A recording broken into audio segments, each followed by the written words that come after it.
Welcome in to the DNVR Avalanche Podcast, presented by DraftKings Sportsbook, the #1 rated sportsbook app out there. Go on over there, use code DNVR to sign up for a new account to get a bunch of amazing deals. I am your host, Rudo, joined as always by AJ Haefley.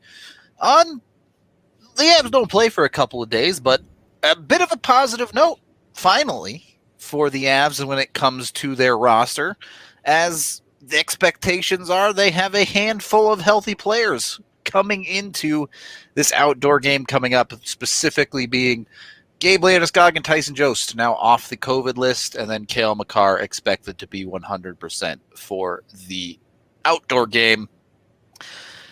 The Cale Makar impact is pretty straightforward. He drops into the lineup, most likely either Gilbert or McDonald gets benched. Pretty confident it's going to be Gilbert at this point. Given the 2 games he's played, it's probably a safe assumption that it's Gilbert. Yeah.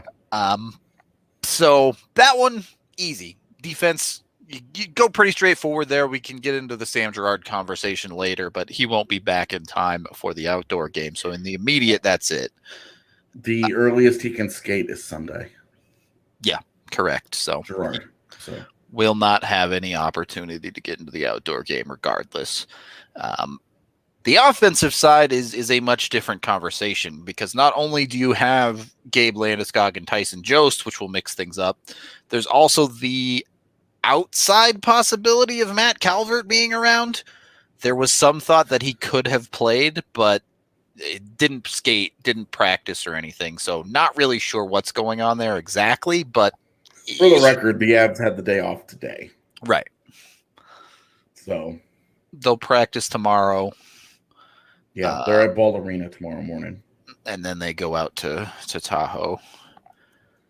But technically they fly into Reno. Okay, sure, and then drive to Tahoe, whatever. Then, yeah. Does Tahoe even have an airport? I've never been. I don't know. I've never been. Yeah, okay. Neither one of us make enough money to come within 100 miles of Lake Tahoe. Very true. Very, very true.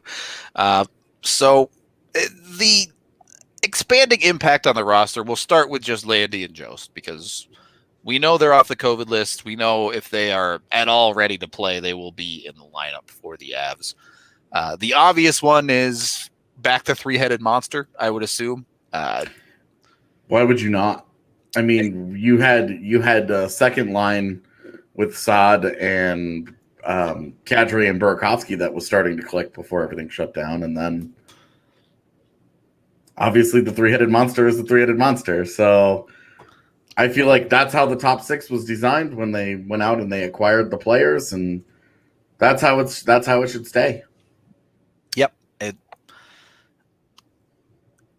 There's a part of me that thinks there might be a case to keep Saad with the top line, but they weren't even willing to do that in the game the other night. So can't expect them to. Don't need to be. I don't think they need to get cute with it at all, man. Honestly, I just let it be. We've seen the three-headed monster just works. For whatever reason, those guys are just on a different level. All of the reasons that people try and come up with to split them up, oh, you do this, oh, you do that. Whatever, it just leave them. They're one of the 5 best lines in the entire NHL when they're put together. Just quit messing with it. Just let it be at this point. They're so good. And then your second line had started to really click before that, and before the shutdown. Last night they just won you a game. So your top 6 is back intact. You're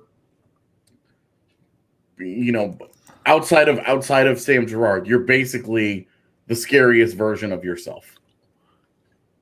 I'm not going to argue with you on the top line.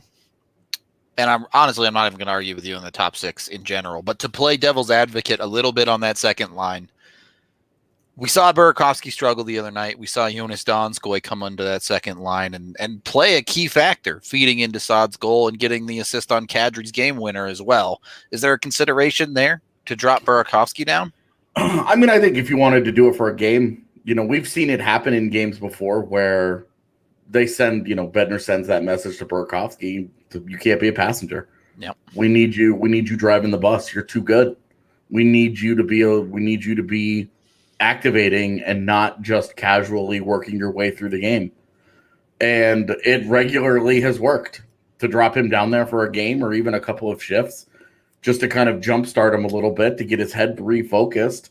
It's worked for Berkey. So if they wanted to do that, Donskoy is healthy and he's playing as well as he was since the start of last year. That would also be fine. Knowing that, I would say that knowing that the idea is to kickstart Burakovsky and eventually swap him and Donskoy, go for it. All right. I can live with that for sure. As Vaguely Sober indicates here a little bit of line blending is always to be expected when it comes to Jared Bednar. Now, we all have seen him love to put Nathan MacKinnon out there with the fourth line, or honestly anyone in an offensive situation potentially. Is that still something you can expect to the extreme amount that it's been done recently, given you're getting a Tyson Jost back, given the depth just all the way down the lineup? You add a Landeskog and everyone gets moved down the depth chart. Well, and I think Jost is that's an important addition back into your lineup because your bottom six right now is just sort of this hodgepodge of guys. Yeah, where you're just trying to, like, Logan O'Connor's on your third line last night and smash his face first into that ceiling. Yep. So your number one goal with that bottom six should be remove Sheldon Trask, get an NHL caliber player there. That's where, Belmar, Jost, Comfer. You've got three guys that you view as guys who can play center for you in your bottom six. You got to figure it out. The reality with JT Comfer is he's been bad. Like, he had I really liked his game on Sunday, but that's not nearly enough for the other, 10 games. The guy's been bad. So I think I maybe we have the conversation where you want to put Tyson Jost as the 3C there with Nichushkin on the left and Comfer as the right wing. And then your fourth line, you still have Belmar down there. You want Logan O'Connor playing. He's absolutely deserved to stay in your lineup, but he needs a more appropriate role. Playing on that third line, the point that Evan made last night is the ultimate point about Logan O'Connor. When your game is built around going 1,000 miles an hour, you can't play 13 minutes. Yep. And so I think getting him in a more, 8 to 11 minute for traditional fourth line role, depending on how much PK time he gets that night, that's where he should be next to Belmar. And then you're just talking about which is the 12th guy. Sure. Who's the left wing on that one. You could always just what I'm afraid they'll do is that they'll just drop Jost back into the left side next to Belmar and have that be, and keep running an ineffective third line in front of them. Yeah, and have it be Nichushkin, Comfer, O'Connor, and then Jost, Belmar, whoever. Probably Megna. Yeah. Sherwood is still on protocol or on IR or something. It's unclear, but trying to exactly figure out what's going on with Sherwood here has been like the ultimate puzzle. It's almost Coutian. Yeah. In that we're just not entirely, because the team was like, he's on. Initially, they said he was on COVID protocol. Right, and he never appeared on the official league list. Yep. And so it's like, okay, what's going on? Are you guys lying about this? Like, what's going on with Kiefer Sherwood? But if he's healthy, then I think that he just slots right in ahead of Jason Megna. Easy peasy, you're done. Yep. Pretty straightforward there as the 12th guy in that scenario. The reality of the situation is right now, Kaut is injured apparently, so he's not gonna you can say what you want to happen, but if he's injured, he's not going to play regardless. Yeah. And then Bowers is with the Eagles. So at this point, I think he's been with the Eagles long enough that he'd have to go through the 7-day waiting period on the taxi squad to get back on the Avs roster. So that's not going to happen either. Yeah. As much as I want those things to happen, as much as you want those things to happen, it's not going to happen for this Tahoe game at the very least. Continuing through their forward lineup, though, it's the effects move into special teams as well. Obviously, we talked about Landeskog coming back for the power play. The important role that he has there, you can make the argument he's more important than Cale Makar even for that side of things. But getting Tyson Jost back for the penalty kill is kind of a big deal as well. Yeah, it'll help. That's not a unit that needs a ton of help. That's a unit that's top of the league and has been rocking and rolling. But he's been a big part of their success, so sweet. Yep. In making my lineup, I also forgot Donskoy and Burakovsky, so you got to throw one of those guys in there somewhere. Yeah, that third line you'd end up with, if they do nothing, it'd be Donskoy, Comfort, and Nichushkin. Yeah. And then Jost Belmar and O'Connor. Yeah. Can make that work if you'd like. Boy, how different do you feel about your fourth line if it's Jost Belmar O'Connor than you did last night when it was Dries, Belmar, and Megna? Yeah. Like, just how different do you feel? What a world of difference spots right there. Yeah, it's just huge. It's let's be honest about the Avs bottom six in these 2 games against Vegas so far. You're just hoping they don't lose you the game. Yeah. You're just trying to get by with that bottom six. Especially against Vegas's fourth line, which they've invested heavily in. I mean, Ryan Reeves is getting paid pretty good money. Will Carrier got like a 4-year deal and then drew 2 penalties last night. Yeah. Will Carrier, for the record, one of my favorite fourth liners in the NHL. He's really, really good. At being a fourth liner. Yeah, of course. Like, not arguing that this guy needs a bump, like just doing what he does. Yeah. He's so effective at it. For sure. And like Will Carrier is exactly the kind of guy that Logan O'Connor needs to model. Use your speed, use your physicality, play smart, throw the body, et cetera, et cetera, et cetera. Blah, blah, blah. Do all those smart things, draw penalties, be good on the PK. So if Calvert works his way back into this, great. I don't know where he fits in. Somewhere. Yeah, This is where you have the luxury where you say you maybe give Calvert an extra couple of games and just see what happens with Logan O'Connor. It's Calvert getting healthy gives the Avs a lot of interesting openings. At that point, if you want to have the conversation about scratching a JT Compher, maybe you can have it with a healthy Calvert. You definitely are a lot more open to that possibility where you're like, look, this has been coming. It hasn't been getting better. This needs to happen. I mean, he's worked his way to that point. Yep. I have no issue with giving a guy 10 games and saying, this is a guy that's he's been an important player for you the last couple of years. He's performed significantly better than we've seen from him this year. So there's a lot more there. It's just not happening right now. And that 10-game mark is up. We're beyond that point now. And it's like if it's not going to get it together, then you've got to start trying to find solutions. And with JT Compher, like we kind of came into the year like, oh, the Avs' weakness is a 3C. Because Compher's imperfect. Not expecting it to be a black hole. Right. Not JT Compher's game has completely freaking cratered. And he's performing well below the level of a functional NHL player. Yep. Like the third line center role is an important job on a team. It's an important spot. You're one injury away from moving up into the top 6. So you've got to have some offensive punch. But traditionally, you have to be pretty good defensively. You have to take faceoffs. You have to win your fair share of them. and you've got to do heavy lifting defensively, and it's why the whole Comfer thing has been a conversation the last couple of years, because as we've seen, he might be a more effective wing than center.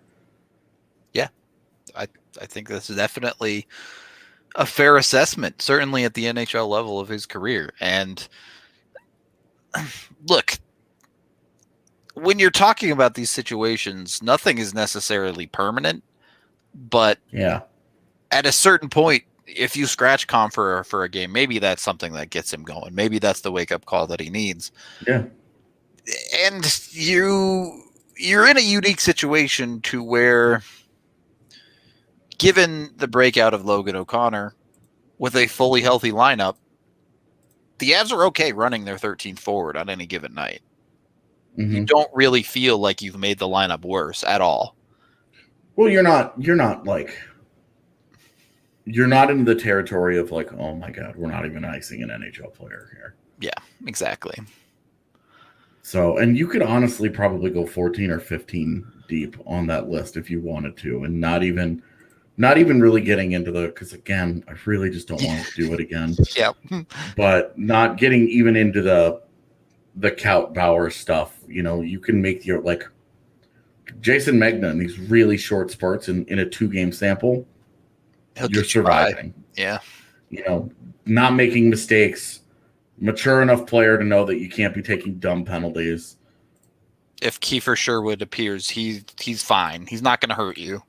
Yeah, Kiefer, and to be honest, I mean, Kiefer Sherwood and Logan O'Connor have both looked good this year in really, really limited looks, but they both have looked good. Where you're comfortable. There's an argument that the best the Avs fourth line has looked this year was Kiefer Sherwood, Logan O'Connor, and Tyson Jost. Definitely, I would definitely say that's true. So, I mean, their work in that San Jose series, they were chewing the Sharks up. Now, understandably, it's not a very good Sharks team. The guys that I like on that Sharks team that are dangerous are not the guys that are getting matched up against that line. For sure. So you're feeling pretty good about that depth, you know, between O'Connor or Sherwood as your theoretical 13th, 14th forwards. You have to be feeling pretty good about when you're healthy, you know, and when you have a bottom 6 injury, you're comfortable moving some of these guys in and out of the lineup where you don't feel like there's going to be a huge drop off. Now, if we get into the Kaut and Bowers thing, you know, if one of those guys gets in, they should be looking to stay in. For sure. Although I would also put LOC in that conversation of this is, we had kind of earmarked him as a guy that we thought he should be at least he should be done in the AHL. There's 13th forward-esque type of guy. Yeah. And with the addition of a taxi squad, he should never play a game for the Eagles again. Yeah, definitely. I just think that he's beyond that in his career right now. So I'm very comfortable with what they've got with their lineup constructed as is right now. I think it's, obviously when you get healthier, you have tough decisions to make, but those are good choices. That's a good problem. Yeah. And if you need to give a Comfer off, you need to give a Val Nichushkin off. Like, let's be real. Yeah. Val Nichushkin, I think Dario said it on Twitter that this is what we thought Nichushkin was. Yeah. Yeah, Val Nichushkin blew everybody away last year. Yep. And this year's version of Nichushkin is kind of a lot more of what we were expecting to see last season from him. And there are issues there. It's just that right now he's being overshadowed by an absolutely awful JT Compher. And Nichushkin is still being successful at what he was successful at last year. He's still good defensively. And he's gotten PK time in which he has been very good on it. So you're feeling like the Nichushkin conversation, it's flawed, but you can live with it. You're getting by just fine. The question now becomes with those Compher and Nichushkin situations is, assuming the Avs get properly healthy, because You never know. We could wake up tomorrow and 3 players get injured in practice the way things have gone for the Avs. What does it take to actually make the move? I see people in chat talking about it. Is a Jared Bednar actually going to be willing to bench a JT Compher for a game? Or is he going to ride with what he knows, what he's used to in a lineup? Yeah, I mean, at some point, like, the leash will be up from these guys. Yep. You know, we're not talking a Nathan McKinnon where you're like, even on a bad night, this guy on any given shift can do something for you. Like, JT Compher's had a month to get it going, and I can count 2 games from memory that I feel like he was a solid player. Yep.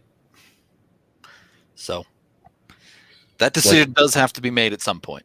And yeah, and I'm this is a thing that drives fans crazy about NHL coaches. But think about it. Like, think about it from your workplace perspective. Now, I know it's not a one-to-one comparison, but you have a guy that has been good for you for a long time. He's been a good employee. He's put the work in. He's been effective for a long time, for the last multiple years now. He has a bad month of work. Are you gonna bring him into the office? Like, how much leash do you give that guy before you bring him in? And you say, all right, dude, you just take a week. Take a week, go home, get your head right, take a shower, buy some new ties, whatever it is. Like, whatever your workplace is, right? Figure it out. Like, get your head on straight and come back and be the guy that we've grown accustomed to over the last couple of years. It's really easy for us sitting on the sidelines to be like, bench a guy. Sit this guy, move him down the lineup, do this, do all these different things. But you have humans in this situation. You have personalities. There's certain levels of professional respect that you have to walk.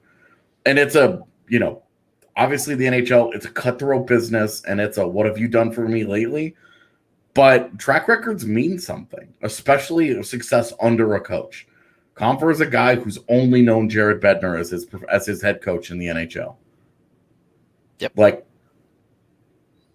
it's a real conversation, but it's also one that on the other side of that conversation, it's a little bit easier to tug that leash when the guy you have coming in is Matt Calvert, who you want a track record. There's one right there. Right. And that's where you're feeling good about the depth. LOC continues to prove he earns a spot. Calvert gets healthy, and you're like, okay, well, we have Tyson Jost back, who's been playing so well for us. But this dude needs a night off. We're finally healthy enough. It's kind of the Ryan Graves, Connor Timmins conversation we had on the podcast last night. Yep. It's the same premise of, we can't give this guy a night off right now, but if we can get healthy, we can do this. Yep. So it is, and to be clear, you're talking you're getting into a little bit of speculation here, right? Because we don't know what the future holds. We could find out tomorrow that Matt Calvert's concussion issues are still significant and he's not going to be back anytime soon. We just don't know. Even if Calvert gets back into the lineup, it would be foolhardy to expect that he plays for the rest of the season, every game for the rest of the year. Yep. Every game that you have Matt Calvert is a bonus. For sure. So it's something that they're going to be dealing with throughout the season either way. We do need to take our first period break there, as we are brought to you by DraftKings Sportsbook, the #1 rated sportsbook app out there. When you head on over there, we're not quite to March Madness yet, but it's coming soon.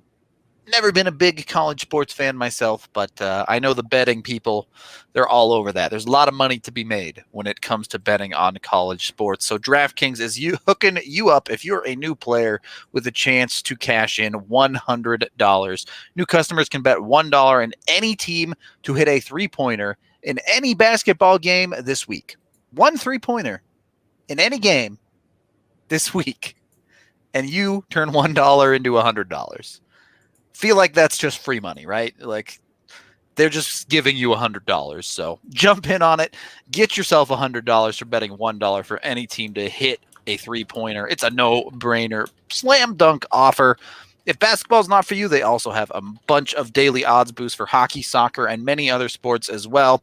DraftKings has paid out over $7 billion since 2012 to its customers. So big paydays all over the place. Download the DraftKings Sportsbook app now and use promo code DNVR to get your shot to turn $1 into $100. Again, the DNVR code lets them know we sent you, so please put that in. Supporting our partners is supporting us.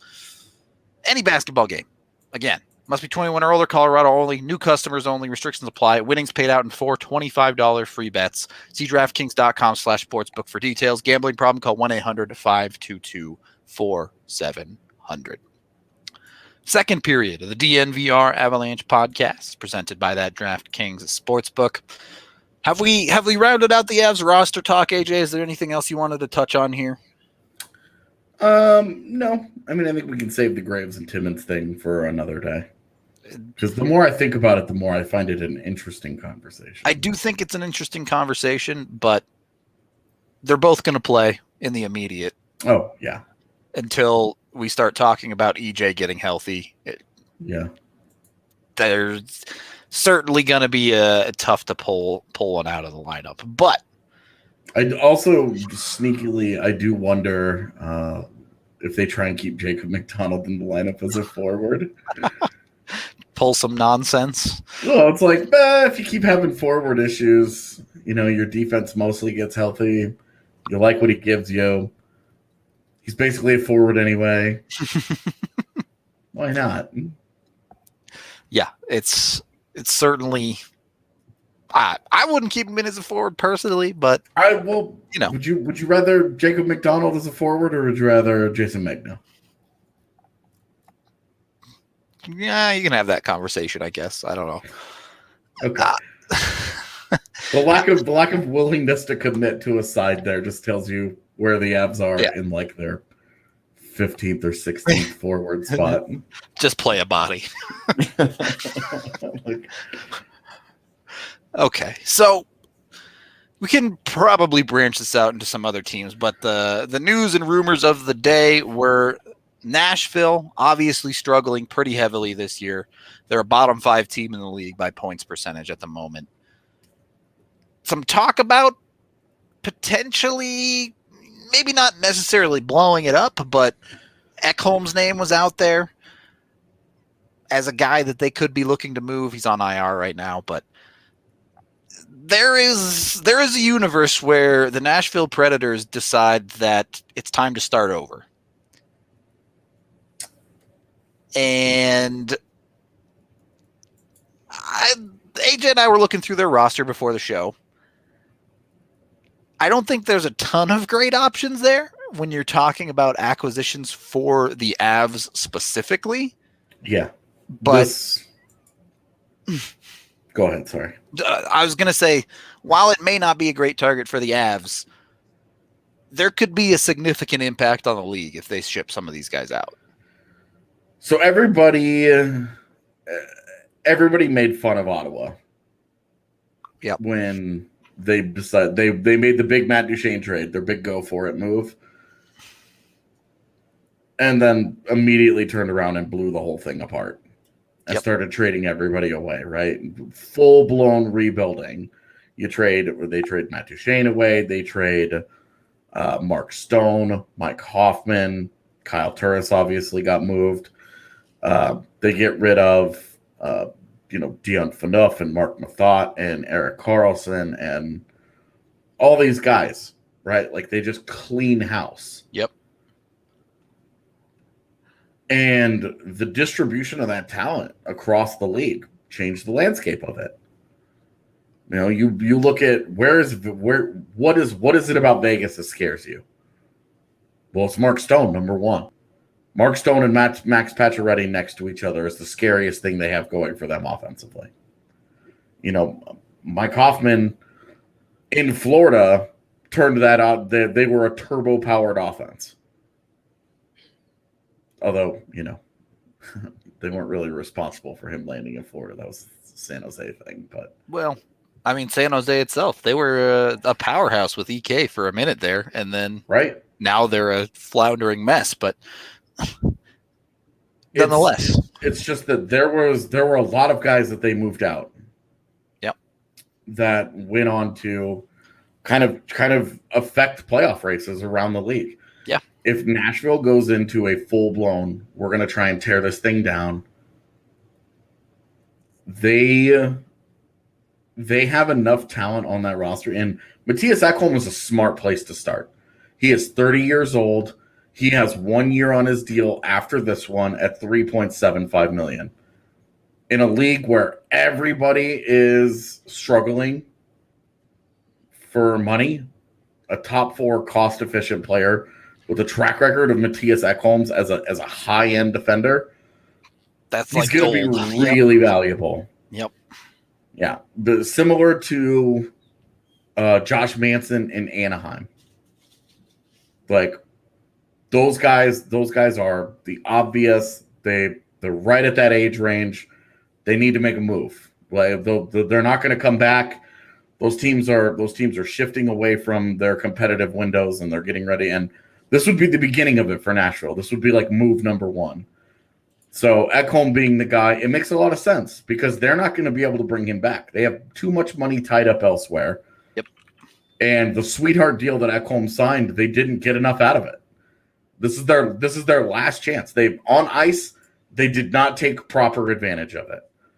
But clearly, now they have a chance to cash in on it somewhere else, and that's in the trade market. Yeah. And Ekholm, Ekholm would be a great starting, a great place for them to start. You're talking about a first round pick. Easily. You're talking about a first round pick and either a guy in the NHL or an NHL ready prospect. Yep. And what actually comes out of a trade like that depends on what Nashville is truly trying to do, whether they're going full scorched earth or more of a retool. But and that they would love, just given the results and how things have gone, they'd love to move the money involved in Johansson and Duchesne. I don't think that's possible for at least another year. It may not be possible until the cap starts to go up. There's no way anyone's taking Duchesne's contracts right now. Maybe you have a conversation after this year. There's only 4 years left on Johansson's contract, and he's 2 years younger than Duchesne. But Duchesne is going to be a really hard piece to move with that contract. And so I think they're probably sitting there with those two guys. I think those are the guys that they're stuck with. Roman Josi, they're not going to move that guy. There's no reason to move that guy. Like you could get the biggest haul for him, but you also want to set a kind of a standard of, even when we're going to go through the bad times, this is our captain. This is the face of our organization. Yep. This is the guy that we drafted, we developed. We want him to be the guy that they could not convince Shea Weber to be, the forever Predator. Yep. That's every team has a player like that, it seems, through whatever section of the darkness you want to call it for a team. There's always a certain level of that. For the Avs, it was Sakic for a long time. In the interim, it was Milan Hajduk, and then ultimately Gabe Landeskog, who is now through the darkness and on the other end of it. But yeah, and there's, you could even throw kind of ish. You could throw EJ on there. Yeah, sure. A little different. Not an in-house draft guy, but but has actively wanted to be here since he came here. Yeah, and was got to Colorado early enough in his career that nobody will ever think about Eric Johnson as a St. Louis Blue. For sure. But that's where it starts with them. If they want to, and if Nashville wants to kickstart their system, that's what they should do. Going back through their drafts the last couple of years, they had full picks the last 2 years. They only had one additional pick, which was in 2019. It was an extra 4th rounder. That's, it's just not nothing special. It's hard to rebuild when you don't add picks. Yep. You've got to either, and I will especially say it's hard to rebuild when you don't add picks and you're not picking at the top. Their highest pick in recent years Askarov at 11 this past year. And look, don't get me wrong, Askarov could be an answer to one of their biggest problems right now. Mm-hmm. But they don't really have high-end forward talent coming to replace in the immediate. Well, Eli Tolvanen has not lived up to the immediate hype that he had. Yep. The first year after his draft. In his D+1, he had a really good year in the KHL, and people were like, "Oh, in a redraft, he would be a top 5 pick." And those people were stupid that day, and they're stupid this day. And he has not taken that step forward. 2018, no picks in the first, second, or third rounds. Yep. They've moved on from guys. Sam Girard would have been a guy that would have been replenishing their system right now. That would have been kind of part of their future. As it is, he's gone. Dante Fabro is there. David Ferentz is a guy that you have to keep an eye on because he is destroyed college hockey the last couple of years at BU. So there's still some defensive guys that they have. Dante Fabro is an okay NHL player. Ferentz is a guy that you have to keep an eye on. What's that? If you say so. I mean, he's okay. He's not a building block, but he's at least a guy that you're like. He's an NHLer, sure. He'll be here for the next 4 years while we rebuild. Yeah. So after that, though, I mean, you're talking Philip Tomasino, a guy that I love, but is he a high end first line player for you? Probably not. And after Tomasino, it gets downhill pretty quickly. Yeah, talking about guys like Afanaseyev and who's like intriguing, right? Like you think, hey man, this guy really popped at WJCs for Russia. He looks good, but he doesn't. Again, same conversation. You're not looking at him like, man, this guy's a guy. Where is the ceiling on guys like that? Right, like you can't realistically have expectations of them being a true 1C and in most cases probably not even a top 6 guy. Yeah. So it's definitely tough because they do lack that high-end talent in their system, which Avs and other teams as well likely have pieces that would be very interesting as far as futures are concerned, given their holes in their system. Yep. I would say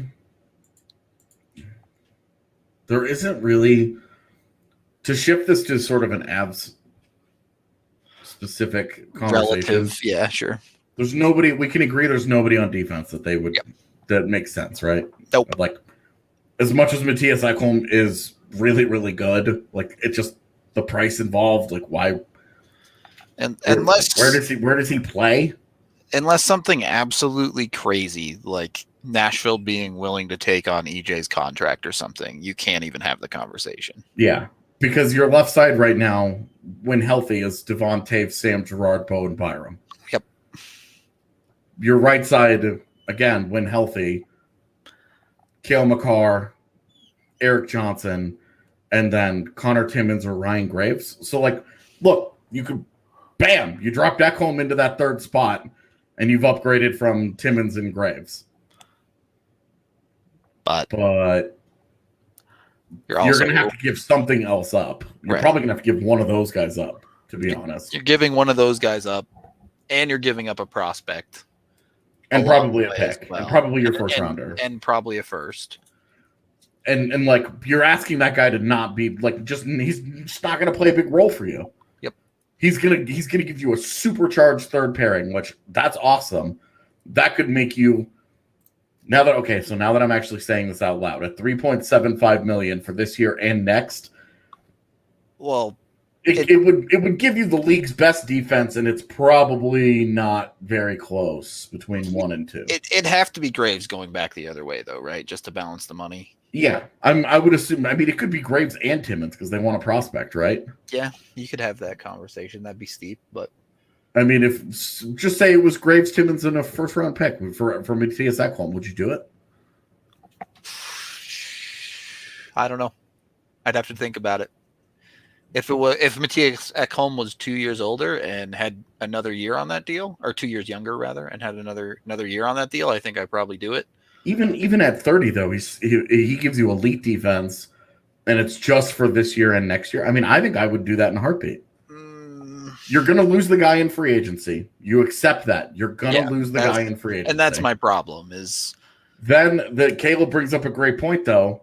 This gives you an expansion draft problem. It sure does.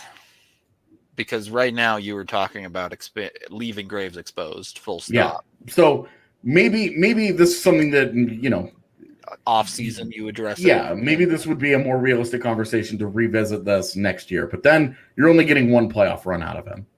At Price that point. probably goes down too, though. So then maybe, we'll see. But also Nashville probably could get a better deal than that elsewhere. I would imagine. Because, Ryan Graves, he's a fine NHL player, whatever.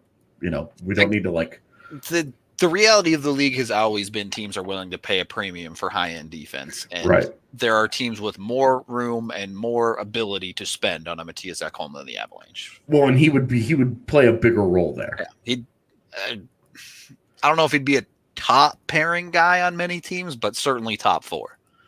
Yeah. So anyway, is there anybody else on this roster? Given Colorado's current backup situation, do you think a 1-year Pekka Rinne come in and be our backup? No. Last year of his career, you can get him to retain salary. No interest whatsoever? Nope. Absolutely none. Rinne's been terrible for 3 years. I don't want him to be the backup. Even at a 907 this year? No interest in it. I don't think there's any value there. You can, whatever you're paying for Rinne, you can go get an NHL backup for cheaper. Without diving into the fact of all the dudes the Avs could have got on waivers, you can go get a bona fide NHL backup. I'm just saying, what if? Okay, so let me reframe this. What if we assume Pavel Francouz is out for the entire season? I'm fine with going to get a backup. I just don't think Rinne is where you're going to find value. Okay, I think there are better options for cheaper. I would be surprised if they would move him just because he's right at the end of his career, and it's you're talking about establishing a certain culture, and you want these guys to be around, blah blah. So maybe only if he asked, but at $5 million, if they retained half of the salary for just this year, $2.5 million against your cap for Pekka Rinne, there isn't just to be Phil Grubauer's backup because you don't trust that Francouz is coming back. I guess the answer is, what is the cost there? Does Nashville want a 6th-round pick for it? Sure, whatever. I mean, fine. It would be more than a 6th, but it would be less than a 1st, and it would not be a prospect that you really, really liked. And that's where my problem is. Say it's a 3rd-round pick this year. No. Really? No. You can go get a perfectly serviceable backup for a 5th. I don't think you're getting value in Pekka Rinne as a clear and solid backup. This is a guy that you don't want to play on any given night. I'm not worried about the backup goaltender, to be honest. At this point, the Avs are ride or die with Philip Grubauer in the playoffs, and the playoffs are the point that matter. If Grubauer gets hurt, Grubauer gets hurt. You know what? I rolled the dice and didn't get a solid backup. Fine. But Grubauer is the man if the Avs want to go to the Cup, in my opinion. I don't see any need to waste assets, especially if we're talking a 3rd-round pick. You can go get a perfectly fine backup for a 5th. Maybe if you absolutely had to spend a 4th, whatever. A minimal prospect on the outside of the system. I just don't think it's worth it for Rinne. Boy, I don't know that I would agree. I think if Nashville, and there would have to be some money just because the Avs are in a situation. Money is whatever it is that you make sure. What if just for this conversation's sake, they would, let's say they send Francouz back. Yeah. Just to even the money up. It's $500K difference, yeah. And they retain, and so the Avs add another $500K to their books, but now they've got Rinne just for the end of this. You would still say no to that? For a third, yeah. For a third in Francouz. Just Correct. Again. I would say no. Really? Yep. What if it was like a third in Greg Patterson? Just because, again, this is me balancing money. That's all I'm doing. I don't really care how they balance the money. I don't think giving up a third for Rene is worth it. I think you can get a similar caliber of backup goaltender for a fifth. Really? Yep. I'm not buying into the Pekka Rene name recognition at all here. I don't think recent history is on your side there, my man. It probably isn't, but again, my point being that giving up any real asset for a backup goaltender, I just don't think is worth it. So again, we're operating under the assumption here in this universe that I'm proposing that Francouz is out for the season, and we know that he is done for the year. You're fine not doing anything at that position at all? I would play Adam Werner as the backup for the rest of the year. Doesn't matter. The Avs are going to make the playoffs, and then Philip Grubauer is your guy in the playoffs. That's it. There is no magic bullet that a backup goaltender gives the Avs. Would it be like the cruelest irony if you did go and get like a Rene for the lab for a year, and then Grubauer got hurt and Rene wins you a cup? Look, if that's how it plays out, I will eat a hat on this podcast. But. I don't think I could watch that. I've seen a dude eat one. You can't really eat the bill, but you could eat the fabric part. I really, you and I don't have very many like strong disagreements. Very often on this. I think I really disagree with you here. That's fine. Yeah, I think that's your right to, but you don't. Jordan Binnington is the extreme outlier in Stanley Cup winning goaltenders. You win NHL Cups with your starting goaltender. Pretty much full stop. Yeah, I mean, yeah, I don't know.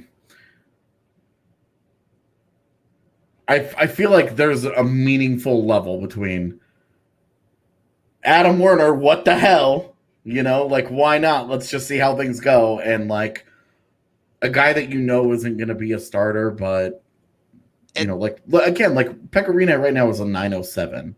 And that's fine. You're like, okay, like, this is fine.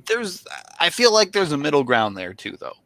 Is the point I was trying to make initially, is if Adam Werner isn't enough for you, you can find something between giving up a third for Pekka Rene and Adam Werner that can give you value as a backup goaltender.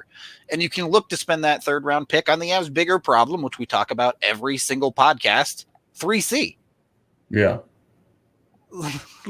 Which I do want to get into a little bit. We do have to take our second period break first, though, as we are brought to you by MSU Denver Online. You can head on over to their website and check everything out. They have both non-full semester classes right now for the spring semester, and you can sign up for the summer semester as well to get yourself back in the classroom, whether that be in person or digitally. They have a program for everyone, so jump on it now. MSU Denver Online wants you to fall in love with yourself for Valentine's Day. I know it just passed, but there's still time. You can count it backwards. I had Valentine's Day dinner with my wife the day after. So right now, MSU Denver Online is offering free application fees to any and all students. $0 for your application fee. Doesn't matter if you're looking for undergrad, graduate, or taking online classes. So jump on your opportunity to apply for free while you still can and get yourself back to school. Third period of the DNVR Avalanche podcast presented by DraftKings Sportsbook. Are we over this Rene argument, or do you have any? Yeah, no. I'm good to move on because there's a whole other like Preds roster that we can kind of look into and stuff. Yeah, that's so for the record, it was brought up in chat, but I don't accept friend requests on our Discord. So if you guys join our Discord in the lounge and all that, you guys can come in and talk to us, but I won't accept any friend requests from people. I draw my line somewhere. Okay. Just because it was brought up. So we had the Ekholm conversation. We had the Rene conversation. What we have not looked at are forwards. And the Avs aren't going to go after any of the top guys. Their top 6 you're very comfortable with. Philip Forsberg, are you 1 year left after this on his contract? Are you good? Or I mean, you could have a conversation about it. I just financially probably can't afford it on another deal, so it's probably not realistic. Yeah, that's where I'm at with it too. Like, I think he would probably make the Avs better, right? But when you remember they have to sign Landeskog and Kale. Well, and then Burakovsky's only on a 2-year deal, so it's like, I mean, honestly, that's probably what you're looking at. Like, if you're taking Forsberg, maybe you're shipping Burakovsky back the other way with a load of prospects or something. But well, if you're shipping Burakovsky the other way, you shouldn't have to send a load of prospects.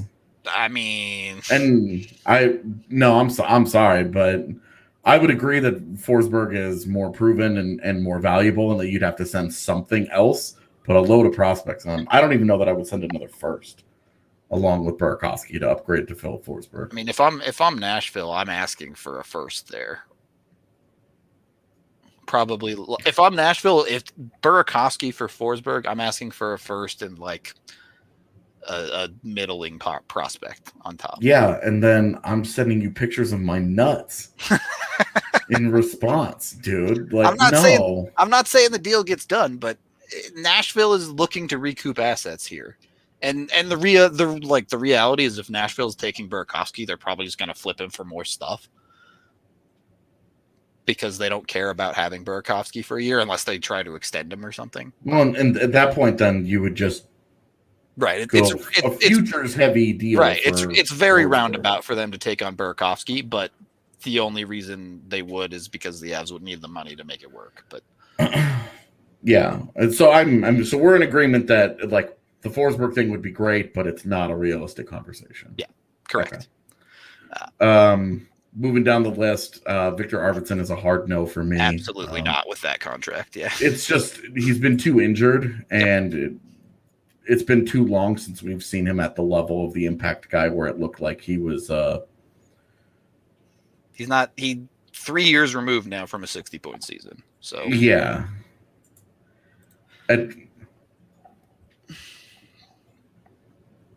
It's just the injuries, I think, have taken too much away from him. You're almost having the exact same conversation where if the Avs are acquiring him, you're hoping he's healthy and that he replaces Andre Burakovsky. Like, I mean, at 4.25, like the value's there, right? The contract value is absolutely there, but you have Andre Burakovsky already, and you're not as worried about the injury history there based on last year, at least. That would be I think with him, that would be a Brandon Saad replacement over the summer. You could probably have that conversation. That's fair.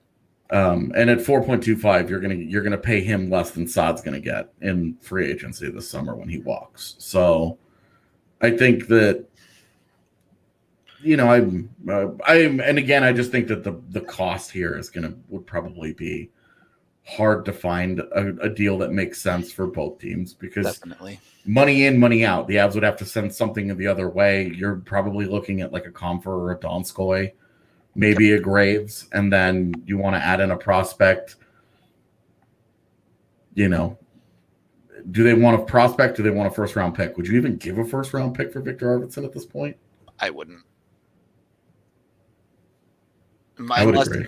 Maybe if it's like, again, it just doesn't. If it was a first and like nothing else, you have that conversation, but the Avs have to send money out. So yeah, and a purely futures deal where like they send like we're going to give you Sampo Ranta and a first round pick and Connor Timmins. Probably more of a conversation, but you'd have to find a way to make the money work there. And again, the Avs are just a weird fit for that talk, especially long term, because Arvidsson's deal would go through McKinnon's next deal. So that's something the Avs have to consider as well. Yeah, 4.25 is just not bad, but the number is great, but it's a lack of trust in the player the player has to give you excess value, not just live up to 4.25. He's got to give you $6 million worth. The number is great if he's scoring 50, 60 points. The number is not great if he's scoring 40. Shit, man. If he's scoring 40 and he's giving 4.25, I think I'd be okay with it. Especially because Arvidsson was a strong, he was a good all-around player. It's just, again, it's been 2 years since we've seen that guy. Yep. So you're really banking. I don't know. I just think that's really tough. The conversation in chat about Justus Annunen. Look, his team was dominant last year, and he was great. His team is not as good this year, and they've been, the Finnish season was fits and starts and super inconsistent. I think some of the shine has come off as he might be the best goaltender prospect out there. That was always a little much. It was never true, yeah. But he's still a really good goaltender prospect. We'll see him in North America next fall. Yep. And you talk about him pushing to the NHL right away or whatever. That's crazy stuff. Ignore any of that. Peyton Jones will play for the Avs before Justus Annunen does this spring. So Annunen's future was always the AHL next season. This season almost didn't even matter what he did after the contract was signed. He signed the contract. They immediately loaned him back to the Liga, and then that was the agreement. And then maybe in the springtime, the AHL carries on into the postseason, whatever. Maybe he goes there and he starts working on it in the postseason or something. But that's it. So possible. Getting back to the Nashville roster, I mean, just moving down the list here, Granlund, we had the offseason conversation that doesn't really make any sense right now. Colton Sissons is signed for 5 more years after this one at $2.8 million. Hell to the no. The only reason you go get that guy is because he murders the Avs. Yeah, so you can sit him. Yeah, exactly. So he doesn't play against you. And since they're not in a division anymore this year, it's a really bad idea. So no Colton Sissons. Luke Cunnin, no thank you. Nashville needs to build around guys like Luke Cunnin anyway. I don't know. Moving him and any interest in moving him, yeah. Moving him would not bring back any kind of value that would matter for them. So, keeping on going. Obviously, Rocco Grimaldi, no thank you. Yep. Eric Haula. The next 3 names, I think, are ones that are worthy of conversation. Yep. Callie Yarncrook, Eric Haula, Nick Cousin. I agree. Should we start with Haula since he was someone we did talk about last season a little bit? Yeah. Haula was a guy that I've always kind of liked, and I thought would be a good stylistic fit in Colorado. Not off to a good start in Nashville. And that's been the problem, is that ever since he got hurt back in Vegas, he hasn't been the same kind of guy. Now, he was never going to be the guy that blew up for 30 goals or whatever it was in that one Vegas year where everybody had career years. That shit was always crazy. All those guys had crazy years. So I think looking at Haula as the player that he actually is and has been for his career, I would pass, to be honest with you. He just hasn't been good enough. Yep. I was intrigued in the offseason. I would have liked it for cheap. Seeing how it's gone with Nashville right now, even knowing that everybody that goes to Nashville just gets worse randomly, and we don't really know why that is. Good on Haula. I'll pass. Shades of similarity to JT Compher this year, honestly, with Haula, a guy that historically through his career, you said this guy should give us 10 to 15 goals a year. He's got no goals this year. Yeah. And the offense just hasn't been there for someone you were hoping, or Nashville was hoping for, third line production out of. Yeah, I mean, he hadn't scored a goal in a while, man. Yeah, it's been a while. Well, because he got moved at the deadline. I guess he had 1 goal in the postseason, but doesn't count. Everybody knows that. That's true. But 4 assists in 14 games, and again, this is just no.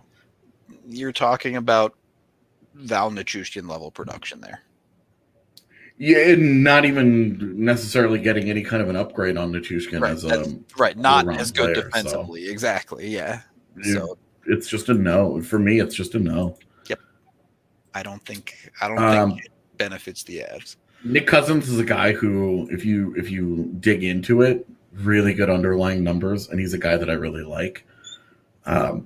He's a guy that brings a certain, not a ton of physicality. Like, he's not going to go out there, and average 5 hits a game or anything. Probably not even 2 hits a game. But he plays a harder, heavier style, and he's really effective. But again, there's not a lot of offense here, and so you're kind of just replicating what you already have, not adding to it. Plus a 2-year deal, so nah. Yeah, and all of these conversations, the one we're going to get into with Yarncroke as well, do to a certain extent come down to price, right? Yeah. If you can get Nick Cousins for Belmar and a bit piece, you have that conversation, because you drop Cousins in, he's going to give you a little bit of more offensive impact than a Belmar will. Yeah, he's a touch cheaper. Yeah. At 1.5 million for this year and next, you're fine. You don't feel a way about it, but this is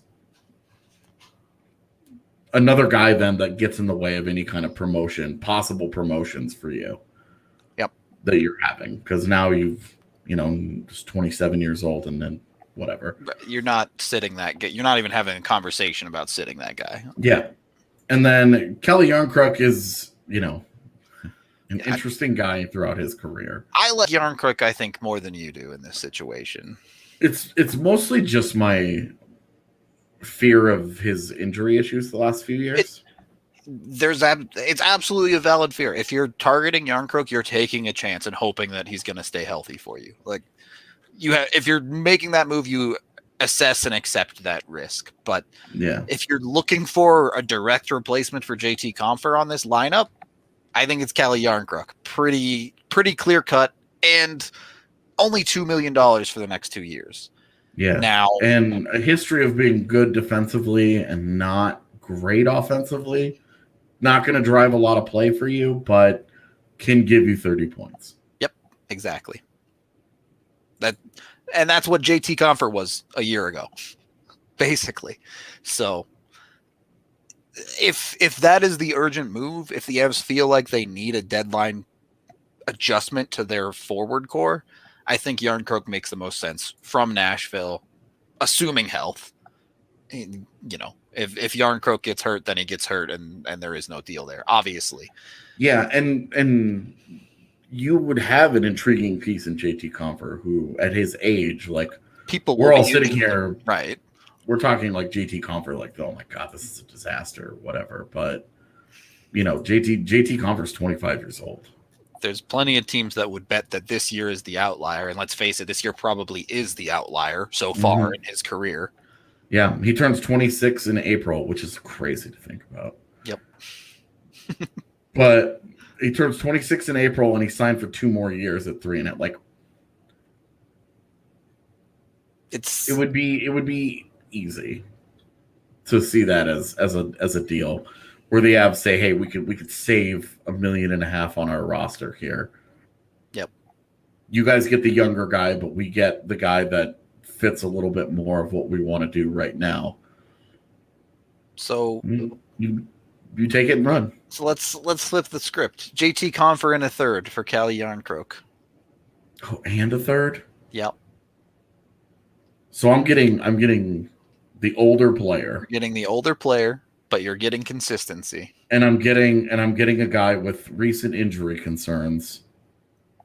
Yep. And I have to Not doing it. Okay. Not with the third. If it was like fifth or something. Yeah, if it's a 5th or a 6th, or it's like Nick Lieberman. And that's exactly where I am with Pecorine. So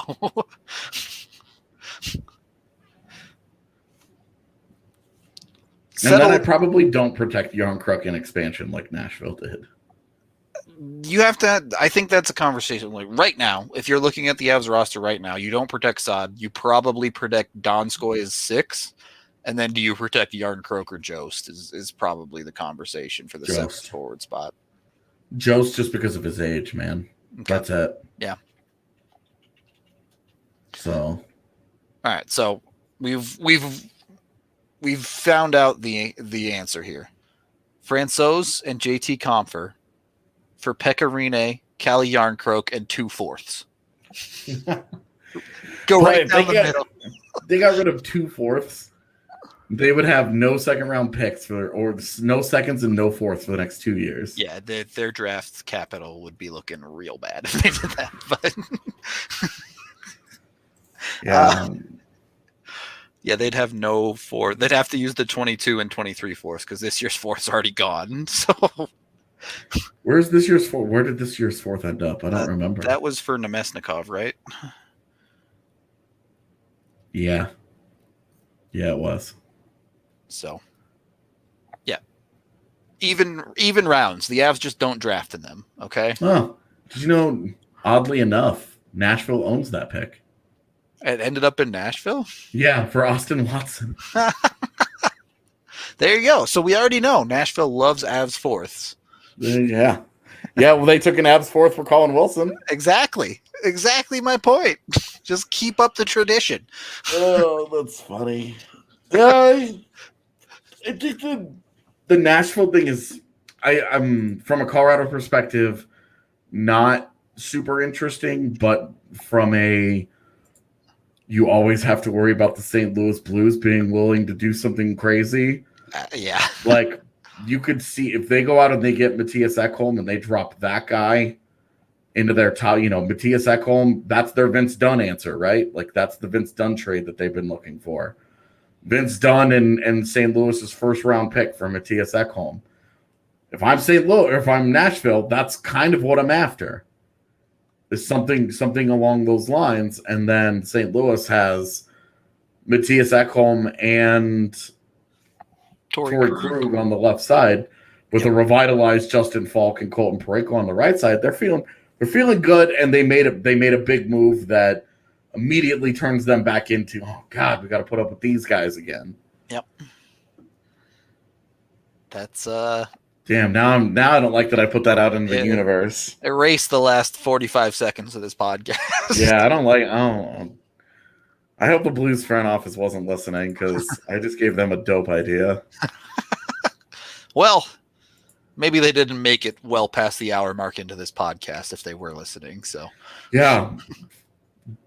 Talked for an hour on a show that we didn't had to throw together in a weird kind of day for us. You got some pretty good mileage out of this one for sure.